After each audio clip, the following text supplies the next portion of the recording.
భాష సరిగా లేని జర్నలిస్టులను కూడా గతంలో ఏదైనా కేసు పెడితే జర్నలిస్టుల మీద దాడి అని చెప్పి పెద్ద ఎత్తున జర్నలిస్ట్ సంఘాలు కానీ మేధావులు ప్రొఫెసర్లు అనబడే వాళ్ళు చాలామంది దాన్ని ఖండించిన సంఘటన చూసినాం. మరి ఇక్కడ ఇంత భౌతిక దాడి ఎప్పుడు గతంలో ఎప్పుడు ఇట్లాంటి సీన్లు చూసినట్లేదు. అలాంటి దాడి జరిగితే ఒక్క జర్నలిస్ట్ సంఘం కూడా ఇప్పటిదాకా మాట్లాడినట్టు అనిపించలేదు. ఎందుకు ఇట్లా జరుగుతుంది అంటారు?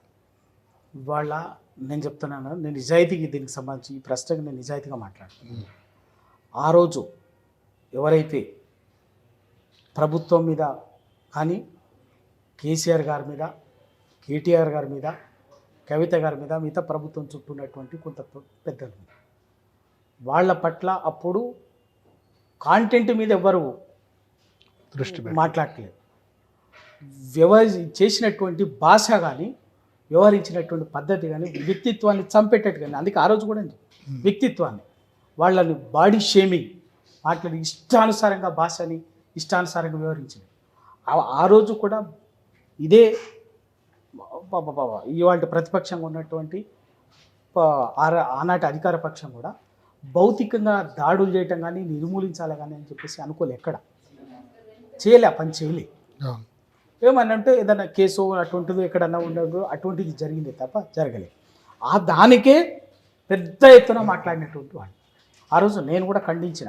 తీన్మార్ మల్లన్న మీద సంఘటన జరిగినప్పుడు కానీ, అదే రఘు మీద సంఘటన జరిగినప్పుడు కానీ, తొలి వెలుగు రఘు మీద సంఘటన జరిగినప్పుడు కానీ ఖండించిన. కానీ ఇవాళ ఈ ఒక వ్యక్తిని ఆ రోజు అప్పటి సంఘటనకి ఈ సంఘటన పోల్చడం అనేది అసంబద్ధం. ఎందుకంటే ఆ రోజు వ్యక్తుల్ని టార్గెట్ చేసుకొని కేసీఆర్ ఉద్యమ నాయకుడు అండి. 15 ఏళ్ళు ఉద్యమం తెలంగాణ కోసం, తెలంగాణ ఆర్త్రిని గోసను తెలిసినటువంటి నాయకుడు అయ్యి ఉండి నిలబడి కొట్లాడినటువంటి ఆయన పాలసీని తప్పుబట్టు, ఆయన నిర్ణయాల్ని తప్పిబట్టే హక్కు ఉంది ఒక జర్నలిస్టుగా. ఎత్తి చూపే హక్కు ఉంది, ప్రజాస్వామ్యం ఇచ్చింది, ప్రశ్నించే హక్కు ఉంది. కానీ ప్రశ్నించే హక్కు పేరు మీద ఆలోచించింది ఏంటంటే ఆయన వ్యక్తిత్వాన్ని, ఆయనని చాలా వ్యక్తిగత జీవితాన్ని కించపరిచేటట్టుగా, తక్కువ చేసి మాట్లాడేటట్టుగా పేర్లు ఇక ఎందుకంటే మనం మాట్లాడాల్సినటువంటి అవసరం అంతా నాకు అవసరం లేదు. కానీ అంత తక్కువ చేసి ప్రామాణిక విలువలు దిగజారి మాట్లాడినా కూడా, పక్కకు పెట్టి మాట్లాడినా కూడా ఆ రోజు ఇటువంటి భౌతిక దాడులు జరగలేదు. ఆ రోజు సంఘాలు మాట్లాడినాయి. ఇవాళ జరిగింది ఏంటంటే ఒక వ్యక్తి నిర్మూలించే పని, భౌతికంగా దాడి ఎందుకంటే జరిగినటువంటి సంఘటన, ఆ వ్యక్తిని నిర్మూలించడము, వెంటనే జర్నలిస్ట్ క్యారెక్టర్ అది దాడి జరిగిందన్న విషయం బయటికి రాకముందే ఒక అమ్మాయిల పట్ల అసభ్యంగా అని, ఎందుకంటే సమాజం జనరల్గా అమ్మాయిల పట్ల కొంచెం అసభ్యంగాను, కొంచెం మిస్బిహేవియర్ ఉంటే ఏ సమాజం అంగీకరించదు. కాబట్టి దాన్ని ముందేసి ఆ విధంగా కుట్ర చేసి అంత ఆ వ్యక్తిని నిర్మూలించాలని చూస్తే కూడా మనం దాన్ని మాట్లాడుతున్నామే తప్ప జరిగినటువంటి దాష్టికాన్ని సంఘాలు ఎందుకు మాట్లాడు? ఒక జర్నలిస్ట్ మీద జరిగినటువంటి శంకర్ అనేటువంటి వ్యక్తి అంతకుముందు V6 న్యూస్ ఛానల్లో పనిచేసిండు కదా, ఒక యూట్యూబ్ ఛానల్ కెరీర్ మొదలు పెట్టలే, V6లో పనిచేసిండు. మళ్ళీ అందులో నల్గొండ లాంటి ఒక వెనకబడిన ప్రాంతం నుంచి వచ్చినవాడు, ఒక బడుగు బలగిన వర్గాల సమాజం నుంచి వచ్చినటువంటి వాడు, ఆ పెయిన్ తెలిసినటువంటి వాడు ఇంకొంచెం ఎక్కువ మాట్లాడతాడు. కుట్రలు కుతంత్రాలు తెలియదు. వెనకబడిన ప్రాంతం నుంచి వచ్చినవాడు, ఫ్లోరైడ్ ప్రాంతం నుంచి వచ్చినవాడు కాబట్టి కొంచెం ఆ పెయిన్ ఎక్కువ ఉంటుంది. ఎందుకు? కేసీఆర్ గారి పట్ల నాకు అనిపించింది ఏంటంటే శంకర్ అనే వ్యక్తి కేసీఆర్ ప్రభుత్వం పట్ల కొంచెం ఎక్కువ మమకారం ఉండటానికి కూడా ఏంటంటే ప్యూర్లీ వాళ్ళ ఫ్లోరైడ్ 70 ఏళ్లుగా విషం నీళ్ళు తాగిన ప్రాంతం పక్కనే ఊరు, వాళ్ళ పక్కూరు, అదే నాంపల్లి మండలం, వాళ్ళ ఊరు పక్కనే వాళ్ళ మిషన్ భగీరథ రిజర్వాయరు కట్టింది. అంతకుముందు ఆ పక్కనే బట్ల పెళ్ళైన ఊరే ఖాళీ చేసింది, విషం నీళ్ళు తాగలేక ఊరే వెళ్ళిపోయింది, ఊరే ఖాళీ అయిపోయింది. ఆ పెయిన్ తెలిసినటువంటి కాబట్టి ఇవాళ ఆ గోసను తీర్చింది కేసీఆర్. ఆ ఫ్లోరైడ్ విషం నీళ్ళు తాగే పరిస్థితి మునుగోడు లాంటి ప్రాంతానికి, దేవరకొండ లాంటి ప్రాంతానికి లేకుండా మిషన్ భగీరథ మంచినీళ్ళు ఇచ్చి రేపు భవిష్యత్తులో అక్కడికి ఒక సాగునీళ్ళు వచ్చేటటువంటి డిండి లాంటి ప్రాజెక్ట్ తోటి కళ్ళ ముందు చూస్తున్నారు. కాబట్టి విషం నీళ్ళు దాగి పెరిగినోడు, ఫ్లోరైడ్ విషం నీళ్ళు దాగి పెరిగినోడు కాబట్టి ఆ సమస్య తీరింది. కాబట్టి స్వతహా కొంత ఇట్లా జరిగింది అని చెప్పేసి నిజం కొంత ఎక్కువగా హత్తుకునేటట్టుగా ఒక గట్టిగా మాట్లాడి ఉండొచ్చు. అటువంటి వాళ్ళ పట్ల మీరు వ్యవహరించే పద్ధతి ఇదా? సంఘాలు కూడా ఇప్పటికైనా కూడా సంఘాలు కూడా, ఎందుకంటే సరే మిగతా రాజకీయాలు మీద నేను మాట్లాడటం కాదు, కానీ ఇవాళ ఒక జర్నలిస్టుకు ఎవరికి సంఘటన జరిగింది, ఒక్కొక్కరికి ఒక్కొక్క రాజకీయ విశ్వాసాలు ఉంటాయి. నాకుండే రాజకీయ విశ్వాసం నాకుంటుంది, నాకుండే రాజకీయ కార్యాచరణ నాకుంటుంది, ఇంకో సంఘానికి ఉండే రాజకీయ విశ్వాసం ఇంకొకరికి ఉంటుంది. ఉన్నటువంటి వాళ్ళకు సంఘాలకే కాదు, సంఘాల్లో పనిచేసే వ్యక్తులకు కూడా రకరకాల రాజకీయ విశ్వాసాలు ఉంటాయి.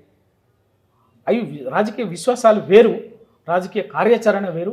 ఒక జర్నలిస్టుకు ప్రొఫెషనల్గా ఒక జర్నలిస్టుకు ఒక సంఘటన జరిగినప్పుడు సమాజంలో ఒకటి జరగకూడదు జరిగినప్పుడు ఆ జర్నలిస్టు పట్ల జరిగినటువంటి సంఘటనని ఖండించాల్సినటువంటి బాధ్యత, తప్పుపట్టాల్సినటువంటి బాధ్యత జర్నలిస్టు సంఘాలకు ఉంది. జర్నలిస్టులు బుద్ధిజీవులు, నాట్ ఓన్లీ జర్నలిస్టు, తెలంగాణ సమాజంలో ప్రతి బుద్ధిజీవులకి, ప్రతి పౌర సంఘాలకు, పౌర సమాజానికి ఉంది. వాళ్ళు ఎందుకో కేవలం ఆ పౌర సమాజం వీళ్ళు కూడా దాన్ని ఖండించకపోవటం అనేది ఎందుకంటే వాళ్ళకి ఏం కారణాలు ఉన్నాయంట, వాళ్ళ ఏ ఒత్తిళ్లలో ఉన్నారో, లేకపోతే ఇంకే ఏ అవసరాలు వాళ్ళకి ఏ అవసరాలు ఉన్నాయో ఏ పరిస్థితులు ఉన్నాయో ఇంకా వాళ్ళకే తెలియాలి. కానీ ఒకటి మాత్రం నిజం, ఎప్పుడు పరిస్థితి వచ్చినా కూడా ఇటువంటి సంఘటనలు, ఇటువంటి రాజకీయాలకు అతీతంగా, మనకుండే రాజకీయ విశ్వాసాలకు అతీతంగా, రాజకీయ ప్రయోజనాలకు అతీతంగా స్పందించడం అనేది జర్నలిస్ట్ సంఘాల ప్రాథమిక బాధ్యత. ఒక జర్నలిస్టు కుటుంబాన్ని హక్కుని ఆ కుటుంబాన్ని చంపడానికి ఒక కుట్ర జరిగినప్పుడు మనం నోరు విప్పి మాట్లాడకపోతే, ఆ కుటుంబాన్ని హక్కుని చేర్చుకోకపోతే, ఆ కుటుంబానికి బాసటగా నిలవకపోతే మన సంఘాల ఆవశ్యకత ఏముందా?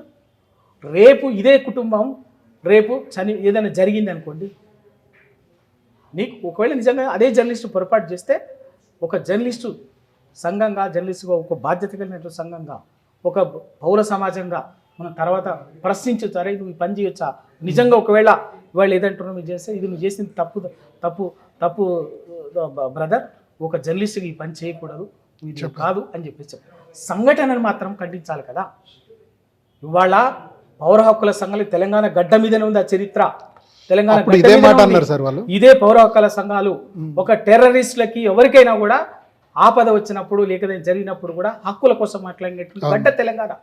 వాళ్ళు ఒక జర్నలిస్టు సమాజం కోసం, సమాజంలో జరుగుతున్నటువంటి పొరపాట్లను మాట్లాడుతున్నప్పుడు ఒక ప్రభుత్వం వెనుక ఉన్నారా లేరా అన్న తర్వాత, ఎవరో ఒక దుండగులే అనుకుందాం, రేవంత్ రెడ్డి గారికి సంబంధం లేదు, కాంగ్రెస్ పార్టీకి సంబంధం లేదనుకుందాం, దాడి వెనుక ఎవడో పనికి మళ్ళీ వెదవే అనుకుందాం దాడి చేసినటువంటి వాడు, దాన్ని ఖండించి ఇది తప్పు, బాధితులైనటువంటి వాళ్ళ మీద కఠినంగా వ్యవహరించాలని చెప్పేసి స్పందించాల్సిన బాధ్యత పౌర సమాజానికి లేదా, బుద్ధిజీవులకు లేదా? మాట్లాడాలి కదా. అప్పుడే అంటగట్టేసి ఏది పడితే అదే అంటగట్టేసి మీకు నచ్చనటువంటి దాన్ని ఒక ముద్ర వేసి మీరు చేస్తే అంతకంటే దుర్మార్గం ఏంది? బాధ్యత రాహిత్యం కదా. తెలంగాణ గడ్డకు స్వభావం ఉన్నది, తెలంగాణ పౌర సమాజానికి స్వభావం ఉన్నది. ఇవాళ ఆ స్వభావానికి భిన్నంగా ఈ సంఘటనలో వ్యవహరిస్తున్నారు అందరూ కూడా. ఇది మంచి పద్ధతి కాదు.